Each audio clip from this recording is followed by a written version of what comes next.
हर खबर पर होगी आपकी पकड़। डाउनलोड कीजिए एबीपी लाइव ऐप। महाराष्ट्र में कोरोना संकट के बीच राजनीति गर्म है। बीजेपी के नेता नारायण राणे ने महाराष्ट्र में राष्ट्रपति शासन लागू करने की मांग की है। इस वक्त खुद नारायण राणे जी हमारे साथ मौजूद हैं। सर, बहुत बहुत स्वागत आपका एबीपी न्यूज पे। मेरा सवाल आपसे यही है कि आपने राज्यपाल से मुलाकात की है और राष्ट्रपति शासन लगाने की आप मांग कर रहे हैं। ऐसे क्या हालात आपको दिख रहे हैं राज्य में कि आपको ये जरूरत महसूस हो रही है? महाराष्ट्र की हालत मैं आपके सामने रखना चाहता हूं। महाराष्ट्र में आज तक रुग्ण की संख्या, पेशेंट की संख्या 52,000 तक पहुंच गई है। मृत्यु की संख्या 16 तक पहुंची है। मुंबई की स्थिति वैसी है। मुंबई में आज तक 33,000 पेशेंट हो गए ले और मुंबई में 1000 पेशेंट के मृत्यु हो गई है। मुंबई में दिन के दिन मुंबई और महाराष्ट्र में रुग्ण की संख्या, मृत्यु होने वाले की संख्या बढ़ रही है और इतने प्रमाण से बढ़ रही है। मुंबई में 40-45 रोज आदमी गुजर जाते हैं और महाराष्ट्र में कम से कम 60-65 लोग गुजर जाते हैं। ये संख्या कम नहीं हो रही है, ना पेशेंट की संख्या कम हो रही है। ये करने के लिए जो मरने वाले की संख्या कम करने के लिए कुछ उपचार शासन के तरफ से होने चाहिए। सरकार के तरफ से पिछले 2 महीनों से कुछ भी उपचार कर नहीं पाए। ये संख्या पर कंट्रोल रखने का काम भी नहीं कर पाए। पूरी तरह से ये सरकार फेल्यूर है। हम इसलिए मांग करना चाहते हैं कि हमें महाराष्ट्र की जनता को बचाना है। न एक सेकंड, महाराष्ट्र की जनता को बचाना है तो ये सरकार बचा नहीं सकता है। इसलिए हम राष्ट्रपति राजवट की हमने मांग रखी है। आपने आरोप लगाया कि महाराष्ट्र में आंकड़ा बहुत तेजी से बढ़ रहा है, जो नंबर ऑफ डेथ है वो बहुत तेजी से बढ़ रही है। क्या ये जो आंकड़ा तेजी से बढ़ रहा है वो सिर्फ महाराष्ट्र में बढ़ रहा है, गुजरात में नहीं बढ़ रहा है, दिल्ली में नहीं बढ़ रहा है, राजस्थान में नहीं बढ़ रहा है? इस समय विपक्ष को साथ मिलकर सरकार के साथ लड़ना चाहिए या चुनी हुई सरकार को गिराने का ये वक्त है? पिछले 2 महीने से सरकार को बीजेपी ने सपोर्ट किया है महाराष्ट्र में। राजनीति नहीं खेलते हम इस वक्त, मगर जो असलियत है वो भी सामने रखना काम है। हम हमारे सामने जनता है, सरकार नहीं है, जनता। तो जनता को बचाना है और ये सरकार बचा नहीं पा रही है तो उसके बारे में माननीय राज्यपाल जी के सामने ये स्थिति रखना हमारा फर्ज समझते हैं। गुजरात में क्या हो रहा है, दिल्ली में क्या हो रहा है, हम देखने नहीं जा रहे कि दिल्ली में इसी तरह संख्या बढ़ रही है। हमारे इधर का प्रमाण जो है देश में के जो रुग्ण है उसे 50% रुग्ण हमारे महाराष्ट्र में है। मृत्यु की संख्या 35-40% है। हाँ। तो ये हालत इतनी बिगड़ी हुई है, हम आंखों से देखते रहने का? सपोर्ट क्या करना है? गले मिलना है? इसके लिए जिम्मेदार आदमी को। सबसे पहले उन्होंने मॉल्स बंद करने की बात की थी, सबसे पहले उन्होंने जो सोशल गैदरिंग्स है उसे बंद करने की बात की थी। उसके बाद अगर आंकड़ा फैलता चला गया, धारावी आप भी जानते हैं, आपने भी शासन संभाला है कि धारावी में जब वो फैलना शुरू हुआ तो उसको कंट्रोल करना इतना आसान किसी भी सरकार के लिए नहीं है। मुंबई में जिस तरीके से लिविंग कंडीशन है, जैसे वो चॉल्स में रहते हैं, उसके चलते बहुत आसान नहीं है। तो समय तो यह है कि विपक्ष सजेशन दे, सरकार के साथ कंधे से कंधा मिला के बीजेपी के कार्यकर्ता भी कूद पड़े, एमएनएस के कार्यकर्ता भी कूद पड़े और सरकार के साथ मिलकर काम करें। ऐसे मुश्किल के समय में जब आप ऐसी मांग राज्यपाल से करते हैं तो आपको नहीं लग रहा है कि महाराष्ट्र की जनता कहीं ना कहीं आपके इस सवाल से परेशान होगी और वो सवाल जरूर खड़े करेगी आपसे? देखिए, आप सरकार के तरफ से जो बातें की है, जब कोरोना शुरुआत हुई, माननीय पंतप्रधान जी ने ये लॉकडाउन शुरू किया। ये मुख्यमंत्री जब से आया है हर काम को स्टे देना, मॉल छोड़ो, बहुत सारे कंपनी बंद करना, यही काम कर रहे हैं। कोरोना के लिए पर्टिकुलर उन्होंने क्या किया है कोरोना के लिए, वो बताइए ना उन्होंने। कोरोना के लिए पर्टिकुलर ये उपयोजना किया, इससे आदमी दर दिन 40 गुजर जाते थे, अभी 30 हो गए, 25 हो गए, 15 हो गए, ये उन्होंने स्टैटिस्टिक बताए। हम अपोजिशन के नाते हम क्या सपोर्ट नहीं किया? काम में दिक्कत लाई? हमने कुछ दिक्कत लाई क्या? काम में दिक्कत नहीं लाई। तो हम सपोर्ट कर रहे हैं। देखो, ज्यादा से ज्यादा लोगों को सहयोग या मदद भाजपा ने किया है। भाजपा ने किया है, उद्धव शिवसेना ने किया, राष्ट्रवादी का कार्यकर्ता किए। आज भी लोगों के सेवा में भाजपा कार्य करता है, उपचार में भाजपा आगे है, तो हम लोग उसमें भी आगे है सहयोग में। मगर सहयोग से भी इनसे नहीं होता है, प्रशासन पर इनका कोई अंकुश नहीं है। आप अपने मीडिया के लोग मेरे साथ भेजो, चलो 1-2 हॉस्पिटल, एक म्यूनिसिपलिटी नहीं, एक सेकंड, आप म्यूनिसिपलिटी हॉस्पिटल में जाएंगे या सरकारी हॉस्पिटल में, क्या स्थिति है वहां की? क्या दवा मिल रहे हैं? तो अभी तो बहुत कम समय हुआ है ना सत्ता संभाले हुए, उससे पहले तो आप ही की सरकार थी ना, फडणवीस साहब की सरकार थी ना, आप ही सत्ता में थे ना, उनको तो अभी बहुत कम समय हुआ है सत्ता संभाले हुए। क्या उन्हीं 6-7-8 महीने में आप उम्मीद कर रहे हैं कि सब कुछ ठीक हो जाए? पिछले बहुत लंबे समय से शासन में तो आप थे। नहीं, पहले महीने से सब कुछ ठीक होना चाहिए। ये प्रशिक्षण लेने के लिए कोई बुलाते नहीं है। हाँ। प्रशिक्षण के लिए कि आइए 8 महीना स्टेबल हो जाइए, बाद में सर ऐसा नहीं। पहले दिन से जो मुख्यमंत्री हो, उन्होंने सरकार संभालने की क्षमता होनी चाहिए। उनको टेम्पोररी का पीरियड नहीं दिया था। हाँ। 1 साल टेम्पोररी रहो, बाद में परमानेंट हो जाएंगे।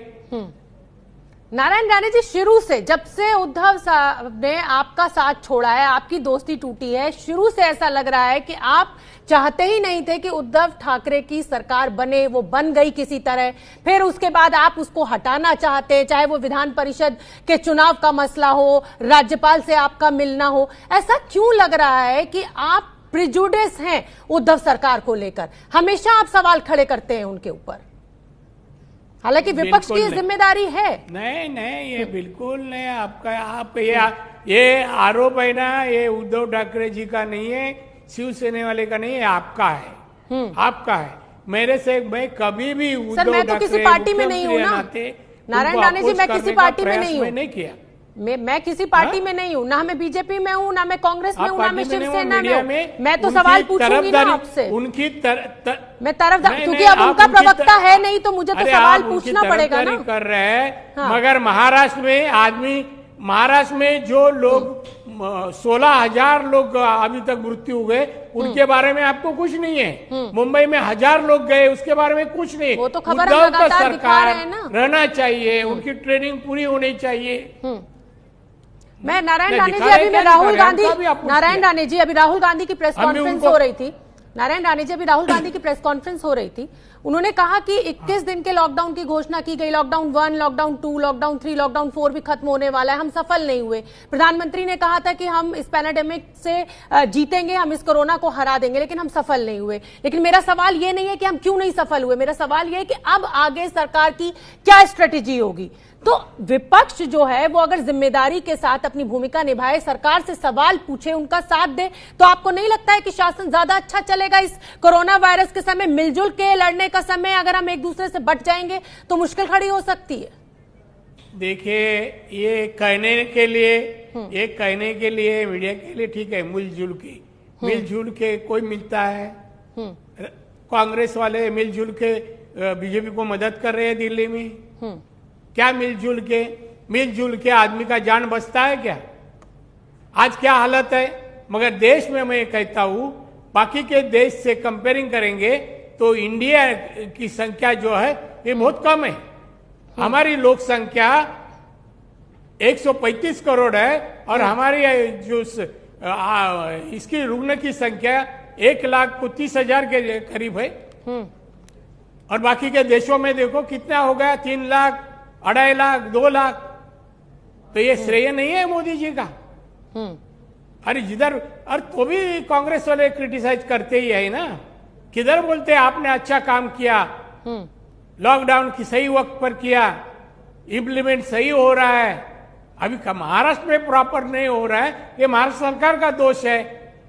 ये हम नहीं बोलता इसमें कोई सेंटर का दोष है कि महाराष्ट्र में शिवसेना राष्ट्रवादी कांग्रेस की सत्ता है। नारायण राणे जी, हर देश में जब आंकड़ा कम होने लगा तब लॉकडाउन हटाया गया। हमारे देश में आंकड़ा बढ़ रहा है तब हम लॉकडाउन हटा रहे हैं या ढील दे रहे हैं। ये राहुल गांधी ने आरोप लगाया है बीजेपी के ऊपर, केंद्र सरकार के ऊपर।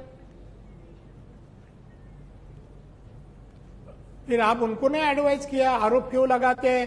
आप सपोर्ट करना चाहिए, फिर मोदी जी को मदद करना चाहिए। आप जब उनके साथ बैठूंगी तो उनको भी एडवाइस करूंगी, ऐसा नहीं है नारायण राणे जी। मीडिया का काम यही है। और ये प्रेस कॉन्फ्रेंस में हमारे सहयोगी ने सवाल पूछा राहुल गांधी से। हम भी हाँ, लेकिन आरोप तो आपके ऊपर लगेगा ना, जिस तरह से आप ऑपरेशन लोटस चला देते हैं। चाहे मध्य प्रदेश का मसला हो, एक तरफ कोरोना फैल रहा था, आप मध्य प्रदेश की सरकार गिराने में व्यस्त थे। अब इस समय उद्धव ठाकरे जूझ रहे हैं कोरोना से, आप फिर एक नई राजनीति राज्यपाल से मिल रहे हैं, कह रहे हैं राष्ट्रपति शासन लगाइए। तो ये आरोप का जवाब तो आपको देना होगा। मध्य प्रदेश की लोगों की जो मांग थी, नहीं आरोप, देखिए मैं आरोप को जवाब देने का के लिए बैठा हूं। मैं क्या कल परसों नहीं आया राजनीति में, 50 साल से ज्यादा मुझे भी हो गए ले। तो मैं मानता हूं कि आप जो क्वेश्चन पूछ रहे, आप लोगों की, जनता की सेवा का आज क्या स्थिति है उनकी जानकारी लीजिए। आपके मीडिया के, आपके जो सहयोगी है उनसे पूछिए कि क्या हालत है महाराष्ट्र में, हॉस्पिटल की क्या है, वेंटिलेटर जैसी चीज नारायण राणे जी, उद्धव सरकार कब तक चलेगी? बचाने के लिए क्या है, लोग हॉस्पिटल। अच्छा, आपका आकलन क्या है? उद्धव सरकार कब तक चलेंगे उद्धव ठाकरे? आपका मेरे से ज्यादा आपको स्टडी है। नहीं, मेरे से ज्यादा आपको स्टडी है। क्या यहाँ भी ऑपरेशन लोटस शुरू हो चुका है? कि जिस तरह से आपस में किधर, मैं आपको बता के हम करेंगे ना, ये तो ऑपरेशन शुरू करेंगे। हाँ, आप कुछ नाराज से लग रहे हैं नारायण राणे जी। बोलिए जी, आप कुछ नाराज से लग रहे हैं। मेरा सवाल आपसे क्यों नाराज हूँ? मैं नाराज नहीं होता है। नहीं, मेरा फर्ज है, मैं लोक प्रतिनिधि हूँ, मैं महाराष्ट्र का एक नेता हूँ, तो मैं महाराष्ट्र के जनता के लिए जो करना है, मुंबई के जनता के लिए, बाहर के, वो मैं करूंगा। ठीक है, ट्रेनों को लेकर बड़ा, कुछ भी बोले, ट्रेनों को लेकर एक बहुत बड़ा विवाद पैदा हो गया। नारायण राणे जी, ट्रेनों को लेकर एक बहुत बड़ा विवाद पैदा हो गया। उद्धव ठाकरे साहब लगातार अपनी प्रेस कॉन्फ्रेंस में कह रहे हैं कि हम मजदूरों को खिलाने के लिए तैयार हैं, हम मजदूरों को उनका सामान दे रहे हैं, उनको रखेंगे, लेकिन उसके बाद भी ये पलायन हुआ। क्या? नहीं, हाँ। खिलाया क्या? आपको कितना, मुंबई की कितनी जानकारी है? मैं मुंबई वाला ही हूँ।